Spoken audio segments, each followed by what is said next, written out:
So may I now move to social media? Now that is one subject which is really changing the way we consume news. All the newspapers now are aligned to social media because print media, as Anushka was also saying, is towards its death. It may not die soon, but maybe in 50 years or 20 years it might do. Zafran, sorry, it's Francesco Zaffarano is senior social media editor of The Telegraph. He's one of the person in this country who knows more about social media than anyone else. So may I now request Francesco to present.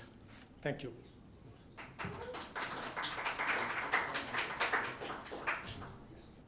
So hi, my name is Francesco Zaffarano. I'm a senior social media editor at The Telegraph. And just a little bit of background, I have had a different story, personal story in journalism compared to the people who have spoken so far. I remember the first time I walked in a newsroom was 2014. I was working for La Stampa, which is the third most important national newspaper in my country, Italy. And I remember that day because my boss that day brought me into the morning meeting announcing that I was the first person born in the 90s who was working in that newspaper. I was the first social mediator of that newspaper, and I kept working mostly as a first liner, so working on emerging platforms, emerging formats, and different ways to approach the news for our audience online. So today I will talk about the use of social media in news consumption, and probably a couple of things I will say to begin will sound familiar. So we are talking about this because half of people in the UK now use social media for news, as Ofcom found last year in their digital news report. Sorry, not the digital news report, the news consumption in the UK report, because the digital news consumption report is the this one instead. You probably already seen this bar chart in the first presentation this morning. This is the news, the access to news from social media in India. I mentioned before the UK, but similar trends can be seen in many other countries. So this is why we should take care of how people are consuming and engaging with news. Especially younger groups of people. This is, I think, fundamental because if we don't focus on younger audiences, we are going to be relevant for our readers in the span of just a few years, because, like, you know, biology. And for whoever in the last few years told me that this was just something that was going to expire, to pass, it was just a temporary trend, history proved them wrong, because social media, all kinds of social media, have become more and more relevant in people's lives, as you can see on the right, and in the way people access news on the left. All kind of social media. And I'd like you to focus especially not on the highest line, which is Facebook. We always talk about Facebook, but there are so many platforms out there and so many people using those platforms to talk with their friends, talk with their family, and access news as well. So, and again, thank you, Nick, because this is your as well. So, the problem when we talk about social media within journalism is that we tend to focus just on the second half of the name. We tend to think of media when we talk about social media, but when we take out social from social media, we just have us, the people in this room, probably not just in this room, but like, yeah, just the media industry. And there is a significant difference between the way we understand social media as an industry and the way the rest of the world use social media. This is just a very stupid way of showing it. So this is the people on social media having fun, chatting with their friends, and here we are. The media industry gets in the way. And everyone would be annoyed by something like this, and it's really frustrating for users and for people like me who work every day on social media to see this kind of mistakes perpetrated every day. So this was very funny. I was very happy when I found this yesterday. So the good news is that we can definitely change the way we approach social media. What we can do, what we should do probably, is include just a very simple set of rules in our production process, in our editorial decision process, and I think everything boils down, I think you say in this language, to knowing your audience, so spending time understanding their needs, how they consume news, why they read something and not something else, understanding where they are, when they are on a specific platform, so like, yeah, a bit of analytics. After that, knowing the platforms, which means that it's just not enough to be on Facebook. If you want to understand how people use social media, you should be on, it's kind of, time-consuming, but on all social media, probably. If you want, at least, to understand deeply this reality. So I personally have an account on every social media, even if I don't use officially every social media. I'm on TikTok. I've never posted anything on TikTok, but I think it's fundamental to be there to understand how people are using it, and at the end of the process, how I can use it to convey information and news content. And this brings me to the third point: be willing to experiment.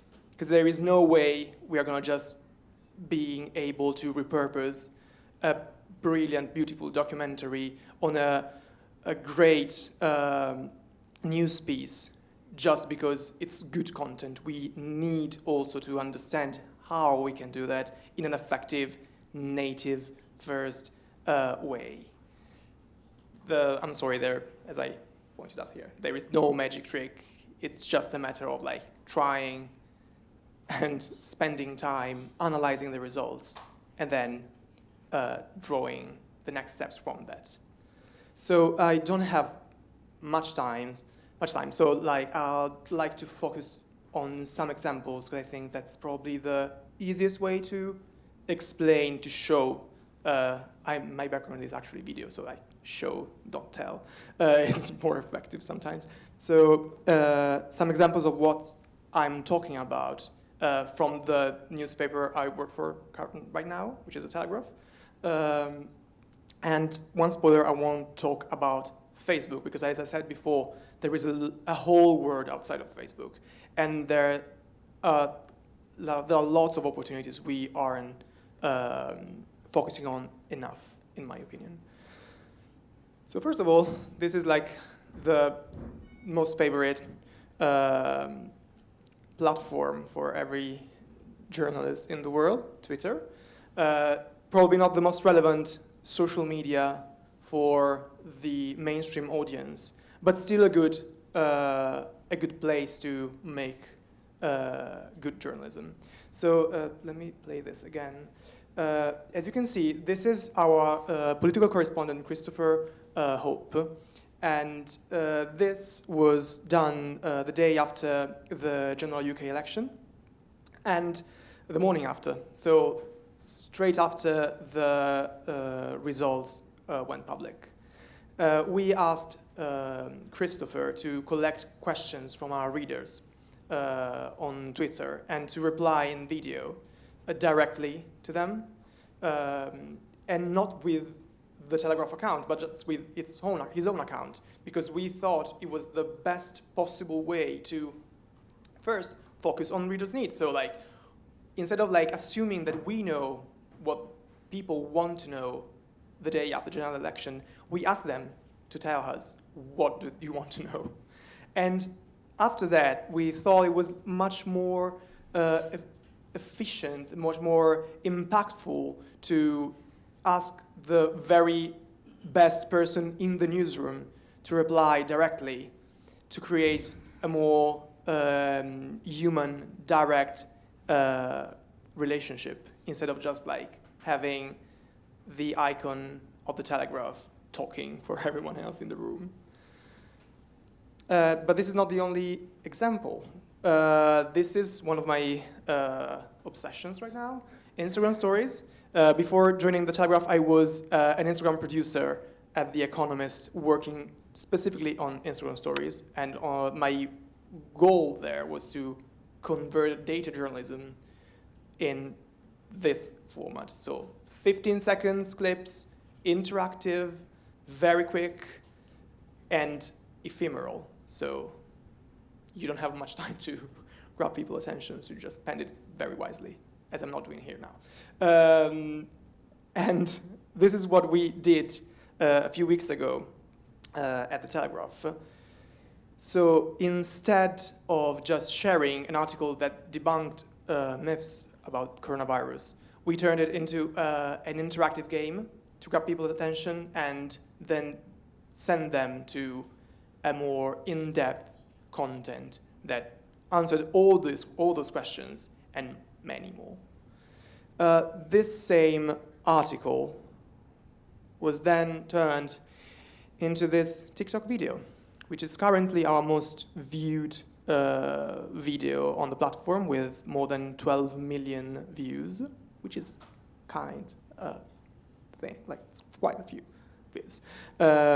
We asked my colleague Asha, that you see in the video, to slap out of the screen fake news about coronavirus. So everything that you see on the screen are fake health advice.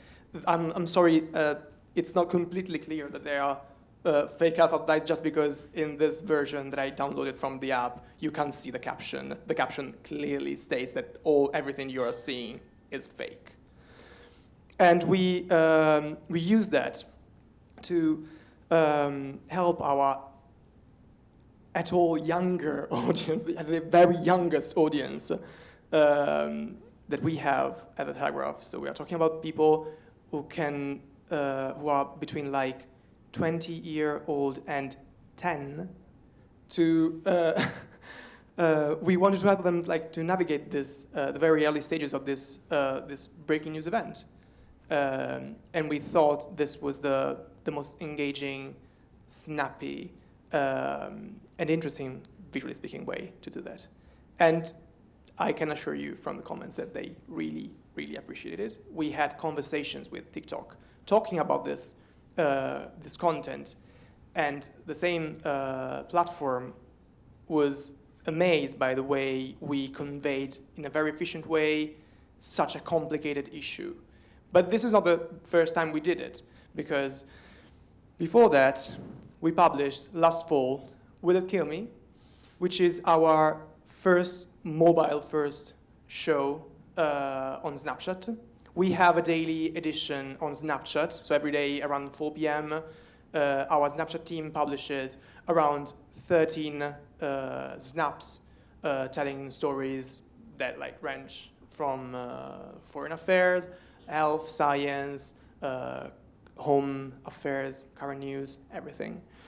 But we wanted to like focus on something that it's really a core topic for the Telegraph, so health.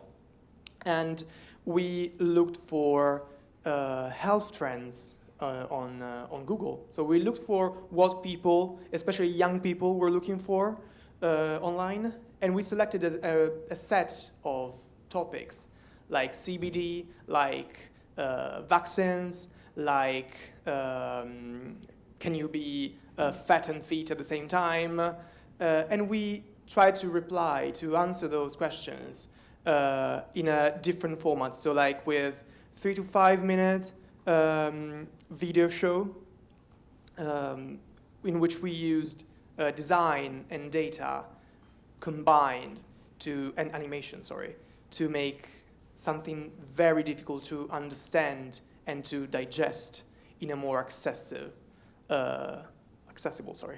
way for our readers. And we are talking again about, in this case, we're talking about an audience from 18 to 25 years old. So like, again, the very young audience of the Telegraph. Just to wrap up, this is the last thing that I wanted to mention, which is WhatsApp groups. So you saw at the beginning of the conference today, during Nick's speech, how important, for example, in India, WhatsApp is for access of news. So we are one of the few newspapers in this country, probably also in the world, who are approaching WhatsApp groups in a slightly different way. So for a few years, some publications used WhatsApp groups as bots. So like just to send automatic updates to people who subscribed to those groups. We approach this in a slightly different way. So first of all, I can't take, I don't have any kind of ownership of this project because this was done by the community team. I'm part of the social media team. And it's definitely, I think it's the utmost example of the brilliant work they do every day.